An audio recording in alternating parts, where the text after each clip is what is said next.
अस्सलामुअलैकुम। कैसे हैं आप सब लोग। उम्मीद करती हूँ आप सब लोग ठीक होंगे, खैरियत से होंगे। आज मैं आप लोगों को गाजर का हलवा बनाना सिखाऊंगी एक नए अंदाज में, जो कि बग़ैर खोए के हम लोग इसको बनाएंगे और बहुत ही ज़्यादा ज़बरदस्त होगा। तो चलें स्टार्ट करते हैं। सबसे पहले मैंने दूध ले लिया, इसमें हम लोग डाल देंगे नारियल पाउडर और 4 अदद इलायची। ठीक है, इसके अलावा इसमें हम एक पैक दूध का डालेंगे। ठीक है, एक तो मैंने 1 लीटर तक खुला दूध यूज़ किया, इसके अलावा एक पैकेट आप लोगों ने दूध का यूज़ करना है। ठीक है, इसको पकते हुए तकरीबन 2 से 3 मिनट हो चुके हैं। मज़ीद इसको पकाएंगे।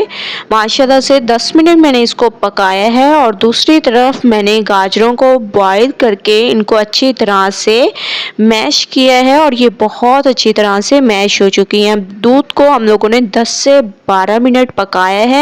इसमें से बहुत अच्छी खुशबू आने लग गई है। इस वजह से अब हमने इसमें गाजरों को ऐड कर दिया है, जो कि मैंने मैश कर दी थी। ये जो हम लोग गाजर का हलवा बनाएंगे, इसमें आप लोगों को कोई भी मेहनत करने की ज़रूरत नहीं पड़ेगी और ये माशाल्लाह से बहुत ज़बरदस्त तरीके से तैयार हो गए। ठीक है, तो अच्छी तरह से मैं इसको पका रही हूँ। आप लोग देख रहे होंगे कि दूध में इसने पकना शुरू कर दिया है, तो इसको अच्छी तरह से पकाती हैं। तकरीबन 5 मिनट के बाद आप लोग देख रहे होंगे अब हम इसमें ड्राई फ्रूट्स ऐड कर देंगे और मिल्क पाउडर ऐड कर देंगे। ठीक है, ड्राई फ्रूट्स को मैंने पीस लिया है, ये डाल देंगे और मिल्क पाउडर ऐड कर देंगे। ठीक है, आप लोगों ने ये 2 चीज़ें ऐड करनी है। इसके अलावा इसमें आप लोगों ने ऐड करना है देसी घी। ठीक है, अगर आप लोगों के पास देसी घी मौजूद ना हो तो आप लोग नॉर्मल घी भी यूज़ कर सकते हैं, लेकिन देसी घी में जो टेस्ट आता है और नॉर्मल घी में टेस्ट नहीं आ सकता। ठीक है, तो आप लोगों ने कोशिश करनी है कि देसी घी यूज़ करें, क्योंकि ये बहुत ही सिंपल तरीके से और बहुत ही ज़्यादा लजीज ये हमारी रेसिपी तैयार होगी। ठीक है, अच्छी तरह से मैं इसको मिक्स कर रही हूँ। आप लोग देख रहे होंगे कितनी ज़बरदस्त तरीके से मैं इसकी मिक्सिंग कर रही हूँ।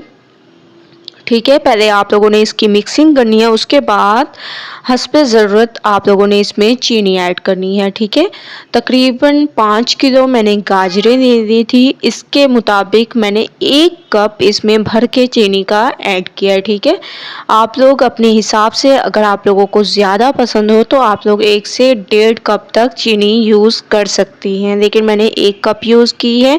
इसके बाद आप लोग देख रहे होंगे कि चीनी ने भी अपना पानी छोड़ दिया और अच्छी तरह से ये माशाल्लाह से पकने के काबिल होने लग गया है। अब हम इसको अच्छी तरह से पकाएंगे। तकरीबन 10 से 15 मिनट मैं इसको पकाती हूँ।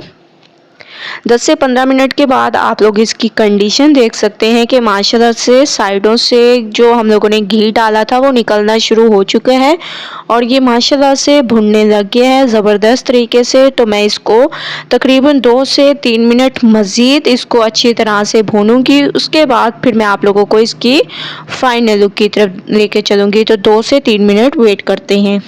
माशाल्लाह से आप लोग देख सकते हैं हमारा गाजर का हलवा बिल्कुल सिंपल तरीके से तैयार हो चुका है। आप लोगों ने ऊपर से ड्राई फ्रूट ऐड कर देने हैं, जिनको मैंने पीस के रखा हुआ है। उसके अलावा नारियल पाउडर आप लोगों ने ऐड कर देना है और इसकी खूबसूरती का अंदाज़ा आप लोग खुद लगा सकते हैं कि माशाल्लाह कितनी ज़बरदस्त हमारी ये रेसिपी तैयार हुई है। तो आप लोगों ने मेरी इस रेसिपी को ट्राई ज़रूर करना है। ठीक है, बहुत ही सिंपल 10 से 15 मिनट में ये आप लोगों की रेसिपी तैयार होगी और आप लोग इसको एंजॉय कर सकते हैं माशाल्लाह से। ये देखें, ठीक है, तो आप लोगों ने ट्राई करना है, मुझे अपना फीडबैक ज़रूर देना है। अगर आप लोगों को मेरी रेसिपी पसंद आए तो लाइक करें, मेरे चैनल को सब्सक्राइब करें, अच्छे कमेंट करें। इंशाल्लाह कल न्यू रेसिपी के साथ हाजिर होंगी। तब तक अल्लाह हाफिज़।